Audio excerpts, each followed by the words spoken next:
ආයිබෝවන් අද අපි කතා කරන්නට සූදානම් වෙන්නේ අපේ සිනමාවේ ඇත්තටම නොමැකින නාමයක් නිලි රජිනය මාලිනී ෆොන්සේකා මහත්මිය ගැන.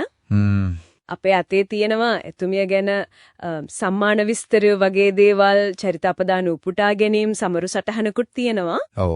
ඉතින් මේ මූලාශ්‍රය හරහා එතුමියගේ අර විශිෂ්ට දායකත්වය ඒ උරුමය ගැන ටිකක් ගැඹුරින් කතා කරමු කියලා හිතුවේ. හරි. එක මූලාශ්‍රයක අර මෑතකදී වුණු අභාවය ගැනත් කතා වෙනවා. හෙලසිනාමාවේ නිලි රජිනියනි ඔබට අමා මහ නිවන් සුව ලැබේවා කියලා. ඒ ගෞරවයත් එක්කම පටන් ගමු නේද? ඔව්. ඇත්ත වශයෙන්ම දශක 7ක් කියන්නේ සෑහෙන දිගු කාලයක් නේ. ඒ වගේම අර ජනප්‍රියත්වය අතිවිශාලයි. ඔව්. මූලාශ්‍රවල තියෙනවා එක දිගට අවුරුදු 12ක් ජනප්‍රියම නිලිය සම්මානය. ඒකෙම හිතා ගන්න බලන්න. ඉතින් අද බලමු නිලියක් විදිහට අධ්‍යාපකවරියක් විදිහක අර පොඩි කාලයක් දේශපාලන පැත්තකුත් තිබුණා. ඔව්. සංස්කෘතික සලකුණක් විදිහට මේ භූමිකා කොහොමද කියා. එතුමියගේ ආරම්භය ගත්තොත් 1947 අප්‍රේල් 30 කැලණිය නේද? පවුලෙත් කලාවට සම්බන්ධයි ඉඳලා තිනවා සහෝදර සහෝදරියන් ඥාතීන්. ඔව් ඒ පසුබිම තියෙන්නේ නැති. මූලාශ්‍රවල කියන විදිහට වේදිකාවෙන් තමයි පටන් අරන් තින්නේ. හරි. අකල්වැස්ස නාට්‍යයට 66 දී රාජ්‍ය නාට්‍ය උළෙලේ සම්මානයක්ත් හම්බෙලා තිනවා. එතකොට සිනමාවට එන්නේ? සිනමාවට එන්නේ සහෝදරයා ආනන්ද ෆොන්සේකා හරහා අර පුංචි බබා චිත්‍රපටිය. පුංචි බබා 1948 ඒක තමයි පළවෙනි එක. ඔව් ඒක තමයි පළමු පියවර. එතනින් පස්සේ ඉතින් ශ්‍රී ලාංකේය සිනමාවේ ඇත්තටම නැතුවම බැරි චරිතයක් වුණා. මූලාශ්‍රවලත් අර නිදානිය වගේ චිත්‍රපට ගැන විශේෂයෙන් කතා වෙනවා. ඒ කියන්නේ අර සාමාන්‍ය වීරවරියගේ චරිතයෙන් ටිකක් එහාට ගිය ගැඹුරු චරිත. ඔව් මනෝවිද්‍යාත්මක පෙට්ටකිලම නිරූපණය කරපු හරියටම.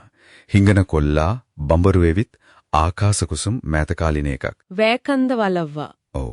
ඒ චිත්‍රපට ඒ කියන්නේ ඉතුමියගේ රංගන පරාසය කොච්චරද කියලා පේනවා. ගාමිණී ෆොන්සේකා එක්ක විතරක් නෙමෙයි දකුණු ඉන්දියාවේ අර ශිවාජි ගණේෂන් එක්කත් රංගපාලා තිනවා. ඔව් ඒකත් සඳහන් වෙනවා. ඉතින් මේ දක්ෂතාවය නිසාම වෙන්නේ නැති නිලි රෙජින කියලා කිව්වේ නේද? ඒකනම ඇත්තටම ඇත්ත. අර ජනප්‍රියත්වය ගැන කතා කළොත් ස්ලිම් නිල්සන් සම්මානේ එක දිගට අවුරුදු 12ක්. මූලාශ්‍රවලයක පැහැදිලිවම තියෙනවා. ඒ කියන්නේ ඒ ජනතා ආදරිය තරම හිතා ගන්නත් බෑ වගේ නේද? සරසවිය, දීපශිකාව, නව අහලියා මේ හැම එකකම වගේ ජනප්‍රියම නිලිය වෙලා තියෙනව නිතරම. ඔව්. ඉතින් මේකෙන් පේන්නේ අර ප්‍රේක්ෂකයෝ එක්ක තිබ්බ බැඳීම නේද? හරියටම. ඒක තමයි. ඒත් ඒ ජනප්‍රියත්වය විතරක් නෙවෙයි. ඒකම විචාරක පැසසුම ලැබීම තමයි විශේෂත්වය. හරි. හොඳම නිලියට සරසවිය, ජනාධිපති, OCIC ඒ කියන්නේ අර කතෝලික සිනමා සංවිධානයේ සම්මානය. ඔව්. සුමති, රාජ්‍ය සම්මාන මේ දේශීය සම්මාන ගොඩක් තියෙනවා. ඊට අමතරව ජාත්‍යන්තර තගය කිරීම තියෙනවා. 7 මොස්කෝව, 74 ඉන්දියාව.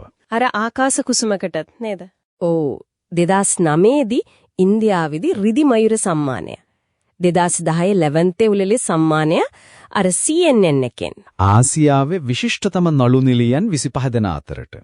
ඒකත් මූලාශ්‍රවල තියෙනවා ඉතින්. නිකම්ම ජනප්‍රිය කෙනෙක් නෙවෙයි ප්‍රතිභාවකුත් තියෙන කෙනෙක් පැහැදිලි. රංගනයේට විතරක් සීමා වෙන්නෙත් නෑ නේද? අධ්‍යක්ෂණීය පැත්තකට යනවා. සසර චේතනා අහිංසා ස්ත්‍රී චිත්‍රපට අධ්‍යක්ෂණය කරලා තියෙනවා. ඔව්.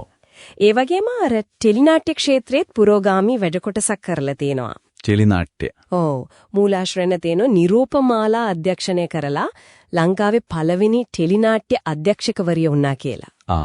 එහෙමද? පිටගම්කාරයෝ කෙම්මුර වගේ වයි රංගපෑවා වගේම අධ්‍යක්ෂණයත් කරලා තියෙනවා. මෑතකදී අර සින්දුවක වීඩියෝ එකක් හිටියා නේද? ඔව්. ඒ වසන්තේ නොවේ නේද? ඒකෙත් හිටියා. හරි ඒ වගේම තව පැතිකොඩක් අර දේශපාලන පැත්ත. ඔව්. ඒකත් මූලාශ්‍රවල සඳහන් වෙනවා. 2010 දී එක්සත් ජනතා නිදහස් සන්ධානයෙන් පාර්ලිමේන්තුවට ගිහින් තියෙනවා. මූලාශ්‍රය හැටියට නම් අර මහින්ද රාජපක්ෂ මහත්තයාට සහයෝගයේ දීපු එකේ ප්‍රතිඵලයක් විදිහට වැඩි තමයි ඒක සඳහන් වෙන්නේ. හරි. ඉතින් අපි ඒක විනිශ්චයකින් තොරව මූලාශ්‍රයේ තියෙන විදිහට සටහන් කරගමු. ඔව් ඒක තමයි වැදගත්. ජීවිතේ එක්වරක් දෙන සම්මාන උපහාර උළවලවල් ඒ ගැන තොරතුරු තියෙනවා. 2003 මාලිනීය. 2008 ඇමරිකාවේ උළලක්. 2009 ජනාභිමානී සම්මානය ස්වර්ණ රජනී. ජාතික චිත්‍රපට සංස්ථාවෙනුත් ඔව්. ඒ වගේ දේවල් මේ ඔක්කොම පෙන්වන්නේ එතුමියගේ ඒ විශිෂ්ටත්වය නේද? නිසිකවම ඒ කියන්නේ අර ජනප්‍රිය විචාරක සම්මානවලට අමතරව ආයතනික මට්ටමෙනුත් ඒ දීර්ඝකාලීන සේවය අගය කරලා තිනවා. ඉතින් මේ ඔක්කොම එකට ගත්තම මාලිනී ෆොන්සේකා කියන්නේ නිකංම නිලියක් විතරක් නෙවෙයි. දශක ගාණක් තිස්සේ අපේ වේදිකාව, සිනමාව, ටෙලිනාට්‍ය මේ හැම දෙෙම ඇත්තරම ඔපවත් කරපු විචාරක පැසසුම ලැබපු අධ්‍යක්ෂණේනුත් දායක වෙච්ච බහුවිධ කලාකාරිනියක්. ඔව්. අපේ සංස්කෘතියේ වැදගත් සලකුණක්. අර නිලි රජින නමයි සම්මාන ගොඩයි ඒක තමයි සාක්ෂි. ඒක ඇත්ත.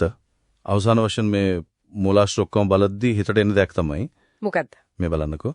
වේදිකාව, සිනමාව, ටෙලිනාට්‍ය, අධ්‍යක්ෂණය අර කෙඩි දේශපාලන කාලයත් එක්ක මේතරම් පුළුල් පරාසයක වෘත්තීය ජීවිතයක් මේ උරුමේ මොන අංගයේ වේද අපේ කලාවේ සංස්කෘතිය අනාගතයේ වැඩියම දෝංකාර දෙන්නේ? ඒක නම් හිතන්නේ දෙයක්. ඒක නිකම් මෙනෙහි කරන්න වටින කාරණයක් වගේ.